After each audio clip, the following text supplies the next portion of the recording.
My name is Frank Rodriguez. I made these videos, which I title The Faces of Kensington, because every time I go down there to do work in the community, I always see those people, and we're so quick to walk past them, ignore them, look down upon them, and think everybody's just down there as a result of them chasing their next high, or things like that. Everybody has a story though, and a lot of them are down there self-medicating, and I don't judge. I've been down there one time myself. Luckily, my addiction didn't lead to me being homeless.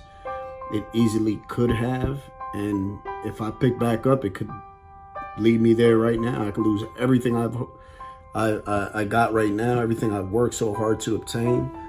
I could lose it all quickly if I don't remain humble and grateful.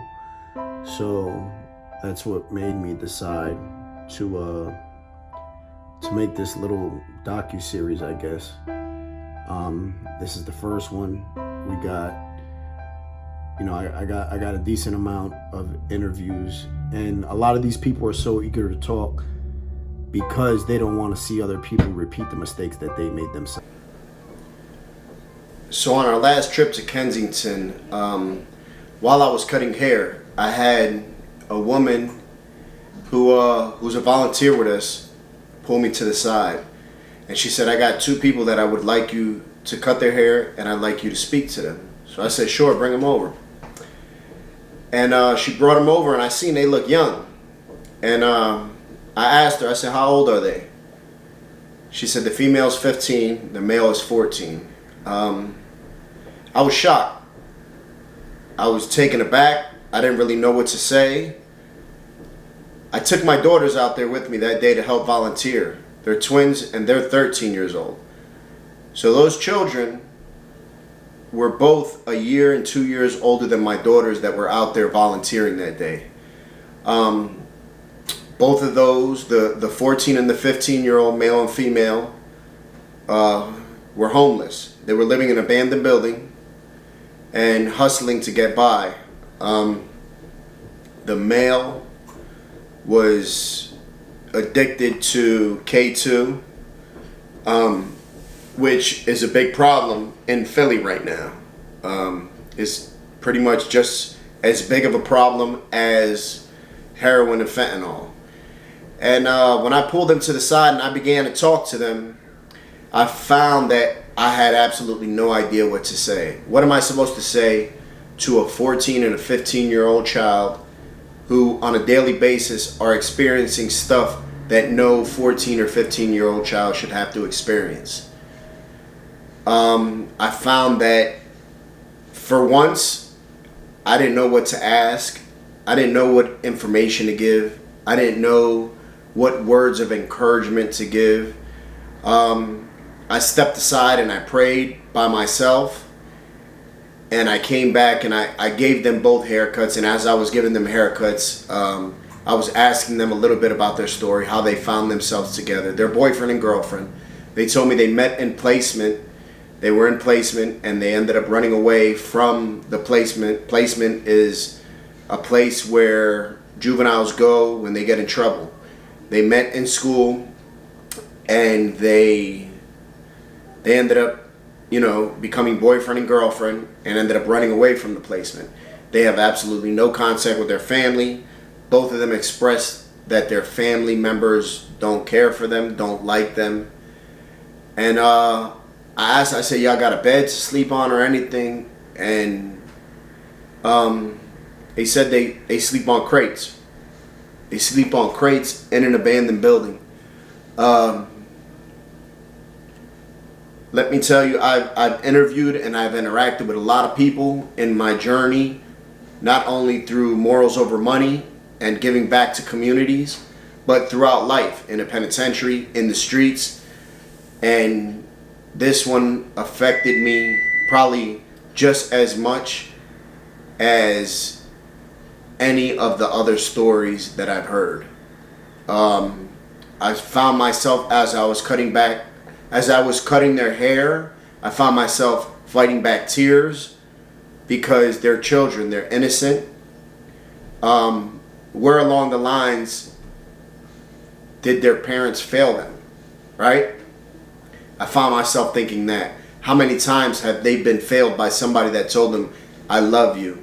Somebody that's supposed to take care of them, somebody that's supposed to protect them, somebody that's supposed to love them, somebody that's supposed to protect them and provide from them.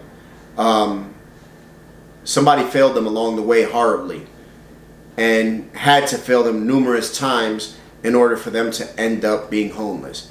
I started to think about my own children, where if my own children wanted to run away from home or wanted to act up, wanted to leave home at that early of an age, it wouldn't happen. It wouldn't happen. So for their parents to think it's all right to let their children be out on the streets at the age of 14 and 15.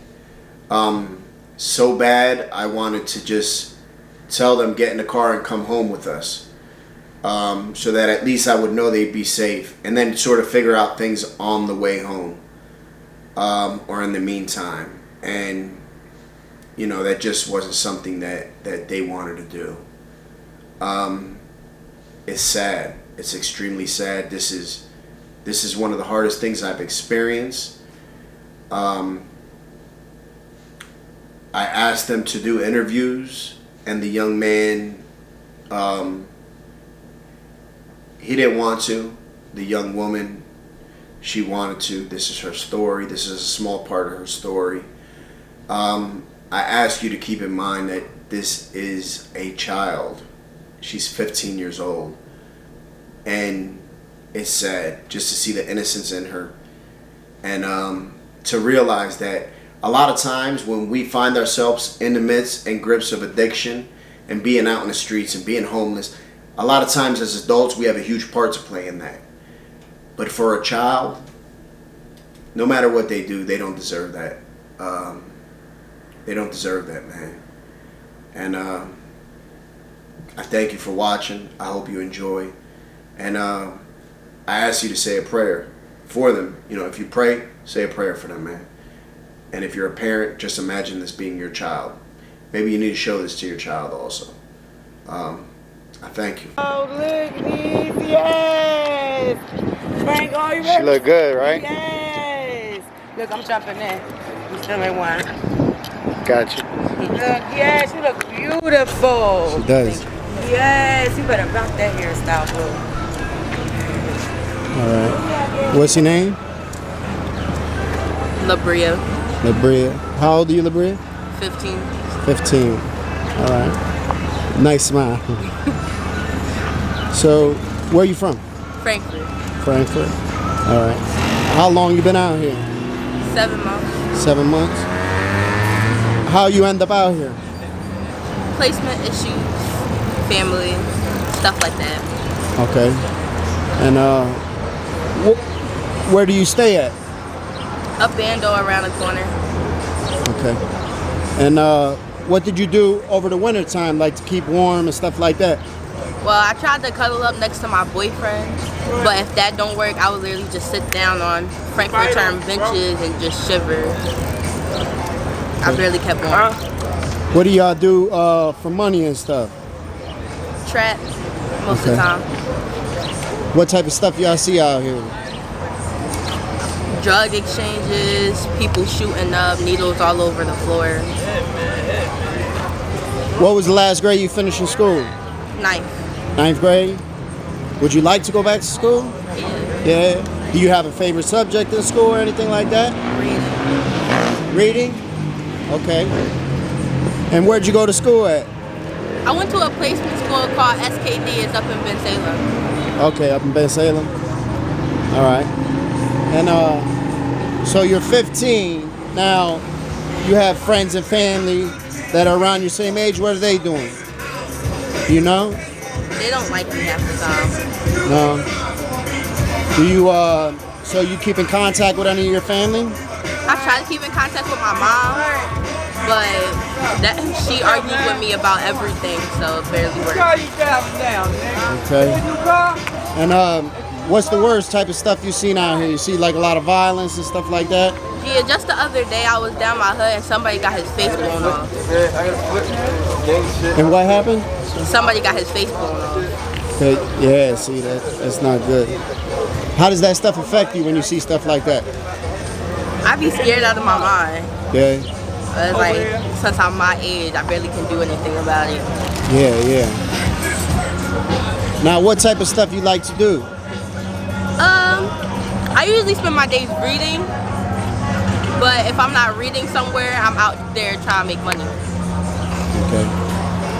And how is there days you go and you don't make no money, you don't get to eat, stuff like that? Yeah, a couple days like that. And your boyfriend, you met him where at?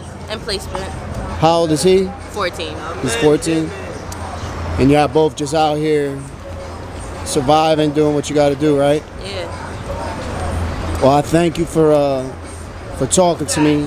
No, you're a beautiful young woman. Thank you. You could be whatever you want to be in life, you know, and you could change. You know what I mean? You could change your surroundings. You could change everything. You know that? Yeah. You know, people care about you. You might not even know.